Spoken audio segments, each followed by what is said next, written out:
8:35 is the time. It's AM 650 KGAB Radio. I got some calls already calling in for this segment, guys. I'm going to let you go because I got a guest in the studio. And this is someone you're going to want to hear. I'll open up the phones just a little bit later from now. So in the studio with me is Rod Miller, who's running for Congress against Liz Cheney. Do I have that right, Mr. Miller? That is correct, man. Okay. Thanks for having me. Now, Liz Cheney, we've all heard of. Rod Miller, reputation, I guess I'd never heard of you before here. So that's quite a that's quite a hill to climb, name recognition-wise, to go against Liz Cheney. Exactly. She does have a big name. Now, some of your listeners may know me. I lived in Cheyenne for years. In fact, came within about 400 votes of being elected mayor of Cheyenne back in the day. So I'm not unknown in Cheyenne. Now, for those who can't see Rod Miller, by the way, this video is going to be up on our website, so you'll be able to see him. He looks like he would be a Cheyenne mayor, but way back in the day. Ran against Leo Pando, his first run for re-election, so early 90s. Well, you carry the beard well, you know, and the old-fashioned cowboy hat there. So you have the Wyoming look about you anyway. Okay, so why run against Liz Cheney? Is there something you're dissatisfied with? Yeah, well, aside from being satisfied with the entire political process the last few years, Liz has made a couple of moves, particularly in the public lands arena, that I really disagree with. And rather than whine and bellyache about it, I thought, why not run? Okay. Public lands as in you are in favor of public lands being turned over to Wyoming or not? Oh, absolutely not. Okay. Not. Absolutely not. Why not? Public lands should remain federal. For any number of reasons, and we get into details if you want. But if they are turned over to the state by constitutional mandate has to maximize revenue from the lands it owns for its common institutions, the schools. And the way to maximize revenue in most cases would be to sell it to the highest bidder. And then we would have situations like perhaps the Bighorn National Forest with a fence around it that says no trespassing, property of the Saudi royal family or something like that. That is anathema to the way Wyoming people look at their public lands. Okay, but what about the argument that's been made that the people of Wyoming would be better at managing Wyoming lands than a bunch of bureaucrats thousands of miles away who consider you a flathead and flyover country? Wyoming, over the course of generations, has developed a dynamic equilibrium with the federal land management agencies. We know how to deal with them. We know how they operate. We know what the rules are. We know what the regulations are, the laws. We know our place in that process. And over time, we had developed a way to influence how those federal land management decisions can come out in our favor. To totally do away with that process is insane. Okay. So let's take a look at some other federal issues then. We've had issues here in the state of Wyoming with the Environmental Protection Agency. Boy, I was in Andy Johnson, the fight. Okay, Andy Johnson was on the west side of Wyoming, and he was a welder who had some cattle and so on his land, like a lot of people do to diversify. And he built a stock pond. Oh, yes, and yes, I know that. Went after him. Yeah, I know that instance. EPA, BLM fights, in general, bureaucracy slowing down the ability to get out some of our resources here in Wyoming, like coal, gas, and oil. So in what way would you handle government agencies like EPA, BLM in the state of Wyoming? Put pressure on them to avoid overreach like that. Andy's case is just clear as a bell of federal overreach, regulatory overreach on a private individual. And that in itself is something that Wyoming people oppose. But how would you, as a guy, you've been in Wyoming how long, your entire life? Born and raised north of Rawlins. Wow, okay. You're going to have to go to Washington, D.C. and deal with people like Nancy Pelosi and Debbie Wasserman Schultz. You up for this? They have one vote, so do I. There you go. Okay. Just want to make sure you don't go crazy on them because they're going to go crazy on you. Oh, of course they will. More with Rod Miller. He's running for Congress against Liz Cheney. Just a moment. AM 650 KGAB Radio. Mr. Rod Miller's in the studio with me, looking like a true Wyomingite. How long have you been growing that beard? About 3 years. About 3? Really? Yeah. Geez, there's no way even after 3 years I would get a beard that's long on there. I mean, it really does look like a Wyoming man's beard. Well, here's how you do it. Yeah. Oh, I see. He's holding his nose and holding his breath and blowing. Okay. I would get a chest hair that way, maybe, if I did that. All right. So since you're running against Liz Cheney, there is a promise that is being put out as a petition for people to sign, and it's called Wyoming Promise, which is exactly what? What's this about? Wyoming Promise is a grassroots effort, Glenn, to get enough signatures through the citizen initiative process and propose a 28th Amendment to the U.S. Constitution, which would basically overturn Citizens United. Okay. And get dark money out of politics, make sure that political contributions come from actual human beings, people. And we have in the office with us today Vanda, who's a volunteer with Wyoming Promise, has brought the petition. And with your permission, sir, I would like to sign the petition here while we are on the air. So Rod is going to sign this petition to get the money out of politics. And while you're doing this, if you can write in or walk and chew bumble at the same time. So you get into Congress in Liz Cheney's seat. Is there a way that you can push Wyoming Promise, and I know this is before other states as well, to try to get this? Would be a constitutional convention, is that right? To try to make this happen from that seat in Congress. Is there a way to do that? I'm sure there is, because Congress is going to have to propose the. I'm not done with the address. Oh, okay. I'll finish up just a minute. Yeah, there's a place in the batting order for Congress, and I want to be cleanup hitter in that batting order on this thing, because this is really important, not just for Wyoming, but for the entire political atmosphere that we're operating in the United States today. Okay, and for those who are interested in what he's signing right there, if you just Google Wyoming Promise, it comes up and you can read all about that, and I'm sure there's a way they can find a way to sign the petition if they want to go ahead and get that as well. So there's Rod Miller signing petition for Wyoming Promise, and I'll finish up with my interview with him in just a moment. And sure, if you want some questions, if you're interested in some phone calls, Rod, I'll open up the phone lines as well. Happy to talk to your listeners, Glenn. Absolutely. AM 650 KGAB Radio. So my guest in the studio for the next few minutes until we get to Sean Hannity's Morning Update News is Rod Miller, who's running against Liz Cheney for her seat this time around, which is going to be quite a fight. By the way, if you have any questions for him, 632-6500 is the phone number. That's 632-6500, and he'll answer whatever questions. Let me start with, once again, you're born where? Where are you from in Wyoming? I'm from Carbon County, okay. An area that biblical scholars have recently and unanimously concluded was the original site of the Garden of Eden, Glenn. Okay. Born in Rollins and raised on a cow outfit about 40 miles north of there. Sounds good. Grab your headphones here, and you have to remove that hat for that.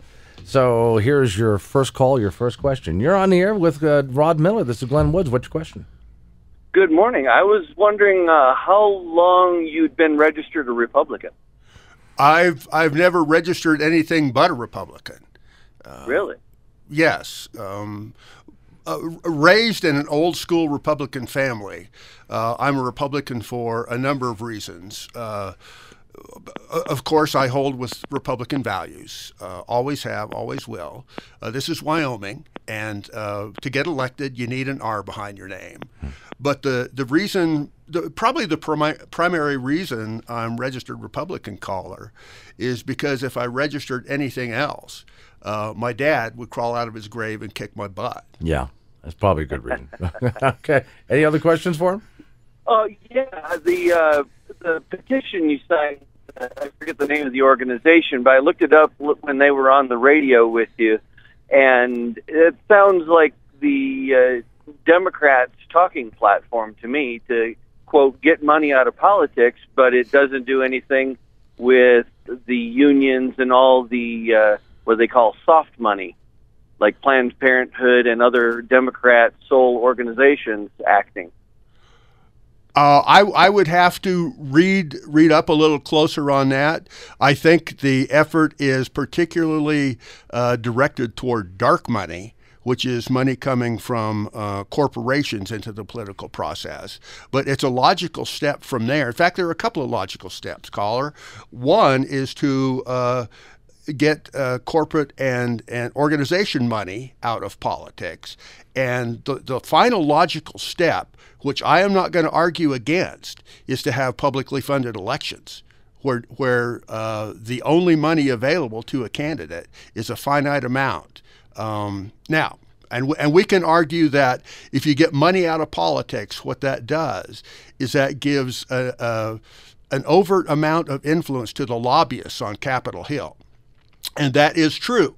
The lobbyists on Capitol Hill, with their institutional memory, their knowledge of the rules, the personalities, they will be a formidable force in the future in politics in Washington, D.C.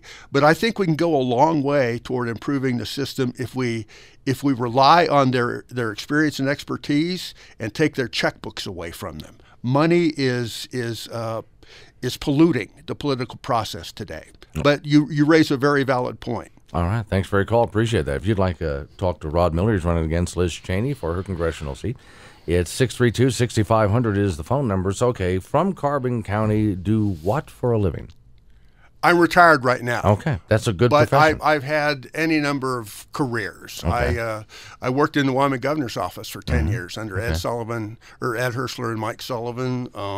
Been a working cowboy, ran an art center in Corpus Christi. A very checkered career. Okay. Now, you don't want to say checkered past. That doesn't sound good. No. Well, that too. Yeah, but you have to be careful the wording there. But you have run for office before, including locally. Is that right? Yes, I ran for mayor of Cheyenne. Okay. All right. And this was back when? Around 92, I ran against Leo Pando, bless his heart, his first run for re-election, and came within about 400 votes of being elected mayor of Cheyenne. Okay. All right. And I had a ball. So why the interest in going after Liz Cheney this time? Was there something that triggered you to say, I've got to jump in and go after?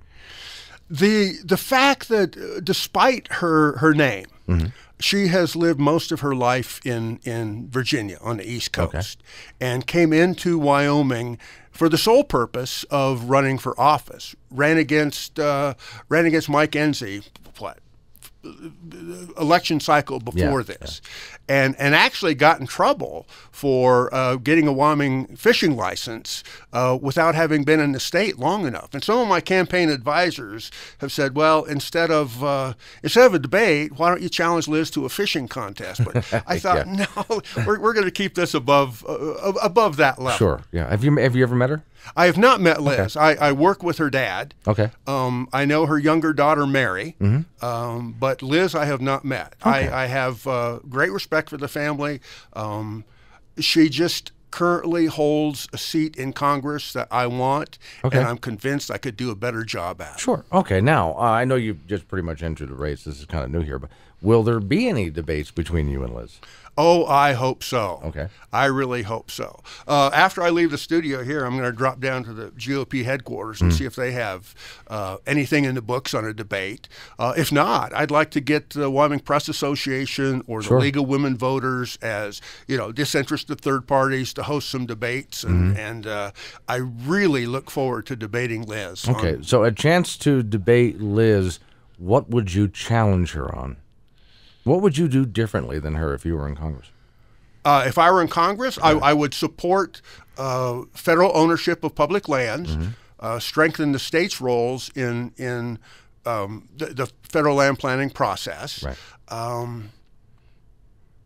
And in a debate, I think the moderator, the host, would come up with the questions. But I would think that maybe you'd have something that you might specifically want to challenge her on. Or go after her for. But okay, and then in general, let's put Liz aside. So you're in Washington, D.C. You have the seat. I know you want to go after the federal land thing. Is there anything else you want to try to fix while you're there? Yeah. A lot, I would think. A lot. Yeah. And we can, the process, I want to make the process an issue in this campaign.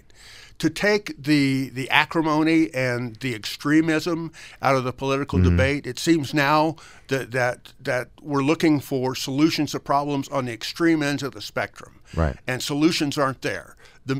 I'm a centrist. I guess you would call me a centrist. Okay. I prefer the term outlaw since I went to school in Rollins. But that process itself is important enough to the country to be an issue in a political campaign. I want to change how that happens. Getting money out of politics is one way. Okay. For or against the I always call it the Unaffordable Care Act, but Obamacare. I am ambivalent toward it. It's the law of the land right now.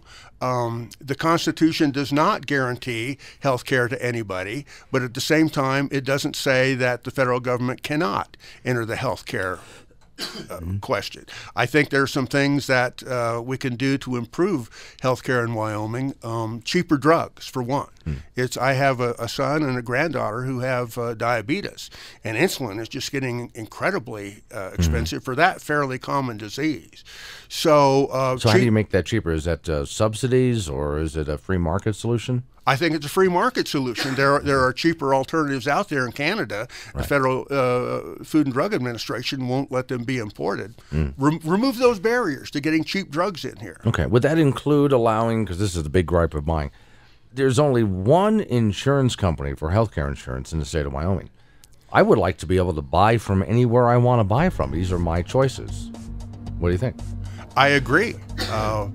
In a free market economy, choice makes a free market. Yeah. If there's only one source, it's not a free market. It's a captive market. Okay. Rod Miller is running for Congress against Liz Cheney. Is there a website people can go to?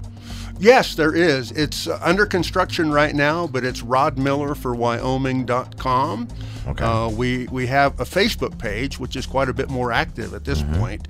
I've been posting positions on issues there and getting in some really constructive discussions with people who respond to it. So Rod Miller for Congress on Facebook. I can't give you the URL. Okay. No, just Rod Miller on Facebook, and they can find you. Yeah. He's got a good long beard. Yeah, there, hard to miss. Kind of hard to miss. Okay. Love the hat, by the way. It suits you.